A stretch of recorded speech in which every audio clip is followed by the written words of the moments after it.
Please do subscribe, hit the bell icon, get the notification.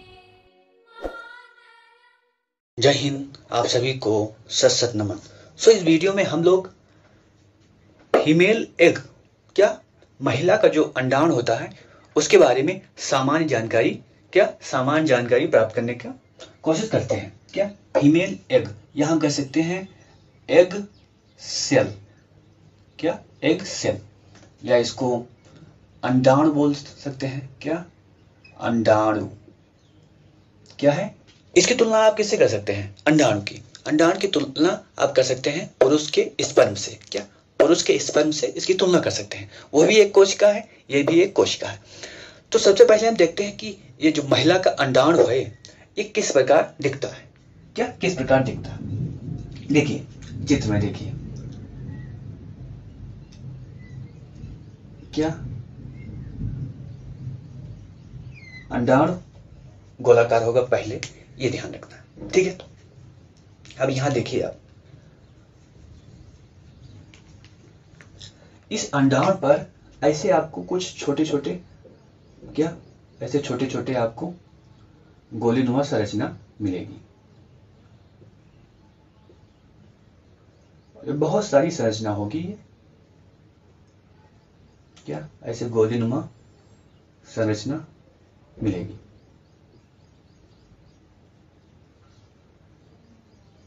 अब ये जो संरचना है इसको बोलते हैं कोरोना रेडिएटा। क्या कोरोना ये कोरोना नहीं, कोरोना वायरस बहुत घातक है। कोरोना वायरस, इसने मतलब 100 साल में इतनी बड़ी त्रासदी नहीं देखी गई थी जिस तरह कोरोना वायरस ने सबको परेशान किया है। आशा है जल्दी समाप्त हो जाएगा और समाप्त हो भी रहा है।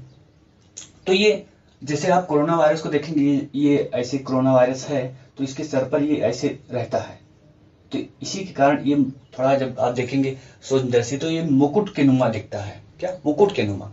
तो कोरोना को सामान्यतः कोरोना का मतलब ही होता है मुकुट, तो इसलिए क्या किया गया, कोरोना नाम दे दिया गया। तो सेम उसी प्रकार को संरचना इस पर पाई जाती है, तो इसे कोरोना रेडिएटा बोलते हैं। क्या बोलते हैं? Corona radiata.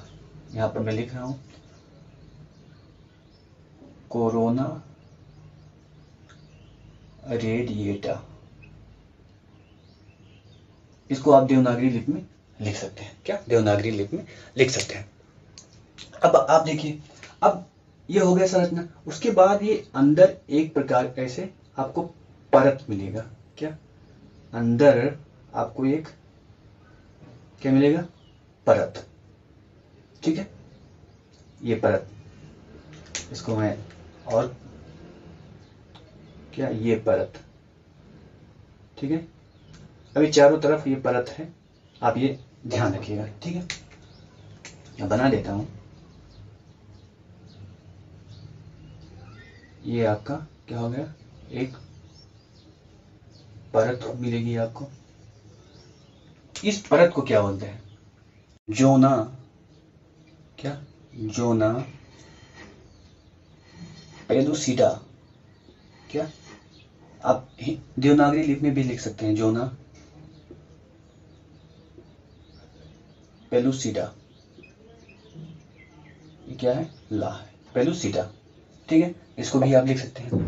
ये दो हो गया। अब उसके बाद आपको क्या मिलेगा? ये बीच में क्या केंद्रक मिलेगा। क्या केंद्रक, तो इसको आप केंद्रक ही लिख सकते हैं। और उसके बाद साइटोप्लाज्म। क्या साइटोप्लाज्म, साइटोप्लाज्म। तो इस प्रकार की कुछ संरचना होती है कि इसकी फीमेल एग की। क्या फीमेल एग की कुछ इस प्रकार की संरचना होती है। अब फीमेल एग के बारे में जो सामान्य जानकारी है, जो सामान्यतः प्री में या सामान्य जानकारी के लिए आवश्यक है, उसको हम लोग देखते हैं। पहली जानकारी ये कि जो एग जो कोशिका है वो सबसे बड़ी कोशिका है। क्या सबसे बड़ी कोशिका? तो ये पॉइंट आपको क्या रखना है ध्यान में, सबसे बड़ी कोशिका कौन है? सबसे बड़ी कोशिका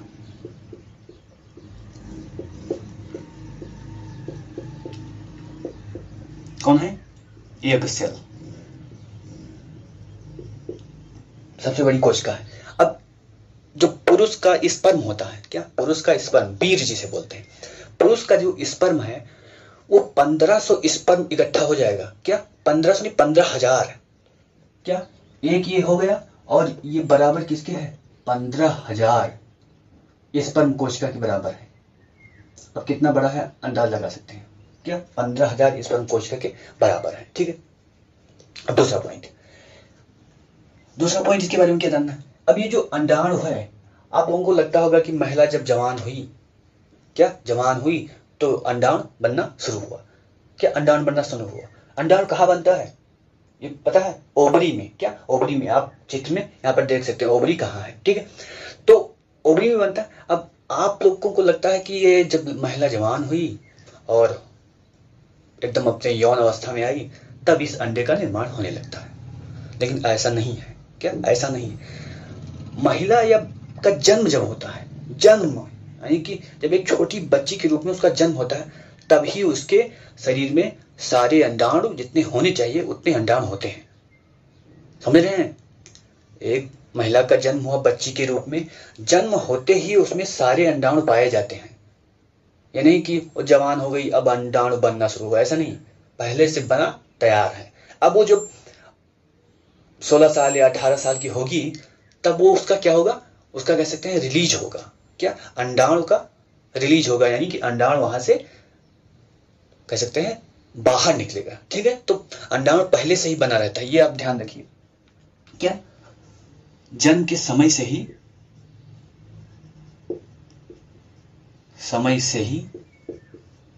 रहता है। ठीक है, ये पॉइंट रखिए। अब कितने होते हैं? बहुत होते हैं जिसकी आप कल्पना नहीं कर सकते। अब लिख लीजिए, कम से कम मिलियन, मिलियन मतलब लाख, 7 मिलियन, आप 7 मिलियन मान लीजिए, मिलियन होते हैं, वैरी भी कर सकता है। 7 मिलियन, 7 मिलियन मतलब एक ही अंडाणु का काम है हम लोगों के लिए बनने के लिए। अगर मनुष्य को बनना है, किसी बच्चे का जन्म होना है, तो एक अंडाणु का और एक स्पर्म की जरूरत है। लेकिन क्या होते कितने हैं? 7 मिलियन। क्या 7 मिलियन? अब ये जो 7 मिलियन है, अब ये उम्र के साथ क्या होता है, एक तो रिलीज होना शुरू हो जाता है और उम्र के साथ इसमें कमी भी आने लगती है। क्या उम्र के साथ कमी भी आने लगती है। तो एक स्टेज के बाद क्या होता है कि अंडाणु समाप्त हो गया और यानी कि अब बच्चे को जन्म औरत नहीं दे सकती। क्या बच्चे को जन्म नहीं दे सकती। ठीक है, अब और क्या इसके बारे में जानना है?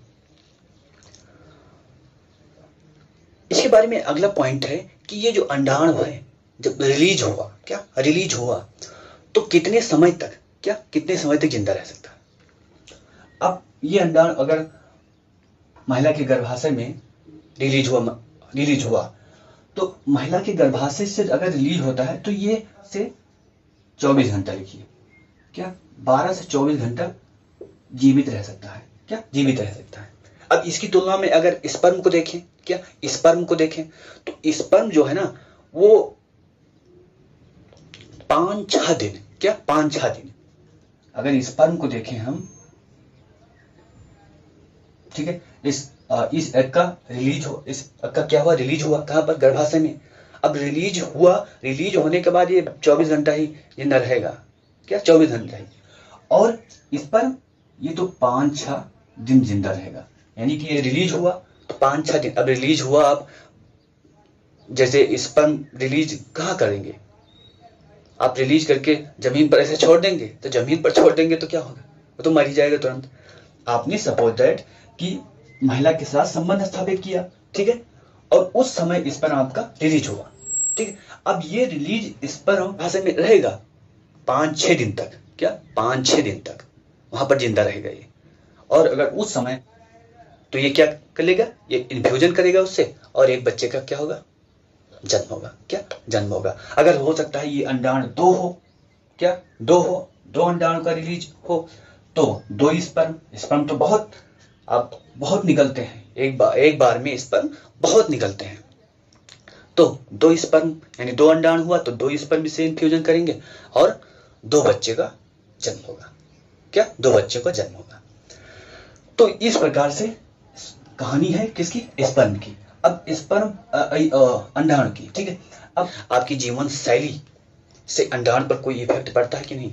अब जैसे आप स्मोकिंग कर रहे हैं, कोई लड़की है स्मोकिंग कर रही है, अब स्मोकिंग अगर करेगी तो क्या होगा? ये इनकी संख्या बहुत तेजी से घटेगा।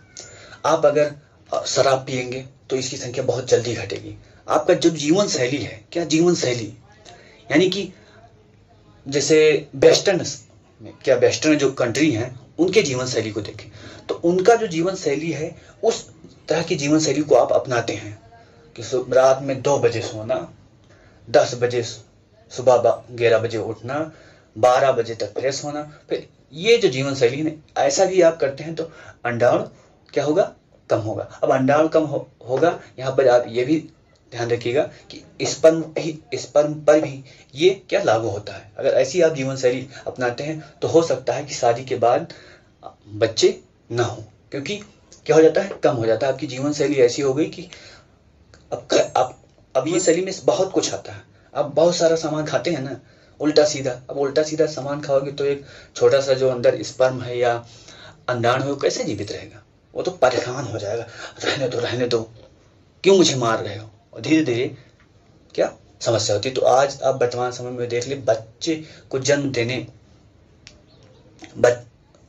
वर्तमान समय में आप क्या देख सकते हैं?